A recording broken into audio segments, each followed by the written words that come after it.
how to paint Draugr undead Nordic warriors from Skyrim, but also with an optional skin tone variation depending on what you prefer, one frosty boy or a Dark Souls deprived. If you're wondering where to get this miniature, you can grab it from Modiphius, linked below in the description. Use my code ESO5 for 5% off. Starting out with step number 1, we're going to undercoat the miniature using Xandri Dust, or Xandri Dust spray paint from Games Workshop. All the paints I'm using in this video, by the way, are linked below in the description. And if you guys are watching all my paint tutorials, all the paints are literally the same because I want it to be super beginner friendly. Because paint's expensive. But the Xandri Dust undercoat is going to give us a warm skin undertone to work with, ready for step 2. Using Reichling Flesh Shade from Games Workshop, we will be washing the miniature fully in this paint pretty much from head to toe, just avoiding the sword and the leather pants, which we'll be painting in a moment. So pretty much just cover all the areas of skin on the miniature.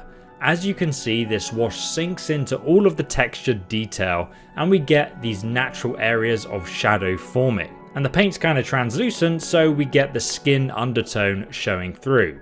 Make sure that you don't let the paint pool in any of the recesses, otherwise you'll lose the detail of the miniature. You really want to get a nice even coverage over this model. So this is what the miniature should look like once you've finished this second step. And if you're enjoying the video so far, please do consider subscribing for future Skyrim painting tutorials. Now alternatively, if you don't like this fleshy skin appearance, you can actually instead do another step where you base coat the skin in Flayed One Flesh, which is a very light beige brown colour. And then if you wash that with the shade paint from Citadel called Seraphim Sepia, it's actually going to give you this more deathly pale skin appearance typical of Nordic people. While I've chosen to do most of mine with this pale skin appearance, I do suggest you mix up the variety a little yourself. For the third step, you must use the contrast paint Snakebite Leather. We're going to use this for the trousers that the Dragr warrior is wearing. Once again, really simple, we just apply it in the same way, covering the trousers using the Snakebite leather paint. And obviously try and get an even coverage.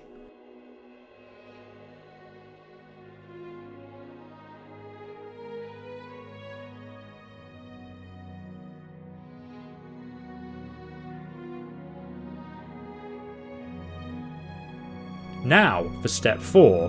While the paint is still wet, we're actually going to have an optional step here. You can add further definition to the miniature by using Steel Legion Drab, which is like a light brown sort of colour. If you mix that with a little bit of the Snakebite leather paint, and then paint it onto the raised area of the trousers, like where the legs are, to highlight the lighter leather section, you can make the trousers look even more three-dimensional. Obviously with miniature models like this one, you kind of want to exaggerate the light and dark to make your miniature stand out. Next though, we have step number 5. Now that the skin has dried, we're going to go and use a paint called Seraphim Sepia, a shade paint from Games Workshop.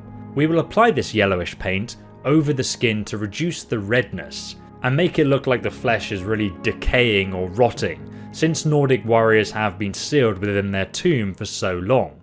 This is a very simple step, but obviously you guys are going to appreciate the difference it makes. Next we have step 6. Here we'll be painting the metallic parts of the miniature using Leadbelcher base paint from Citadel. Be sure to give it a good shake before you use it to mix up those metallic pigments. And then we're just going to go ahead and paint over the two-handed ancient Nordic greatsword, which almost seems to be as tall as him. How on earth do his weedy arms even lift this huge weapon? And don't forget to paint his belt buckle as well. Step 7. We will be using Nuln Oil, a shade paint from Games Workshop. Another translucent wash that we're going to put over the metallic areas that we just painted to dull them down again and bring back the detail to the ancient Nordic sword and belt. Next up for step number 8, we're going to be using Contrast Black Templar, or you can use a few layers of Nuln Oil. Since this particular Draugr also has some remaining hair and a beard, I'm going to go over his facial hair with Black Templar paint to help define it. He really must be a true Nord though, keeping his facial hair upon death.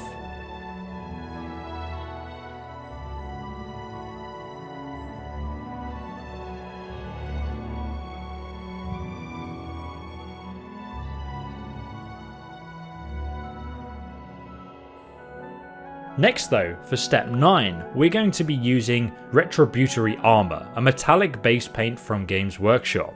Give it a good shake once again to properly mix the pigments within it.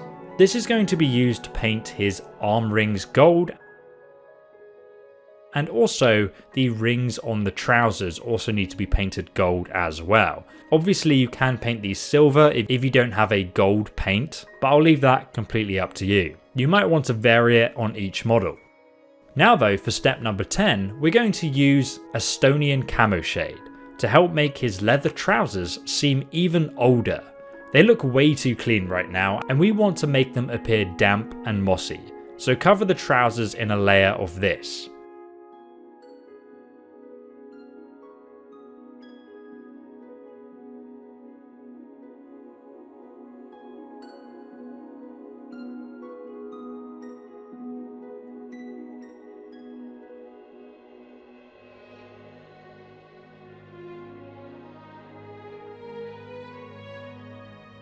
Finally, for step 11, we're going to use Agrac's Earthshade to go over the gold parts that we painted earlier. This will give them an added texture and also make them look kind of aged and old by making them less bright, but still keeping the warm tones of the gold.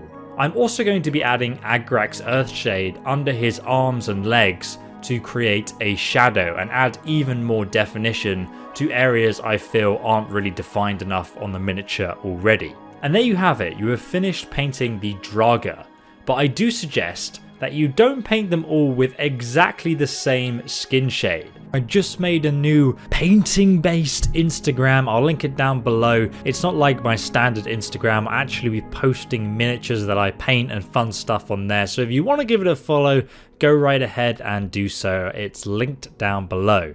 Now if you guys could drop a like to help me push this video out to other beginner painters, that would be fantastic. You can also find tons of other content and terrain reviews on my channel as well, so subscribe with the bell icon for that. And thank you so much for watching, I will see you in the next video, goodbye.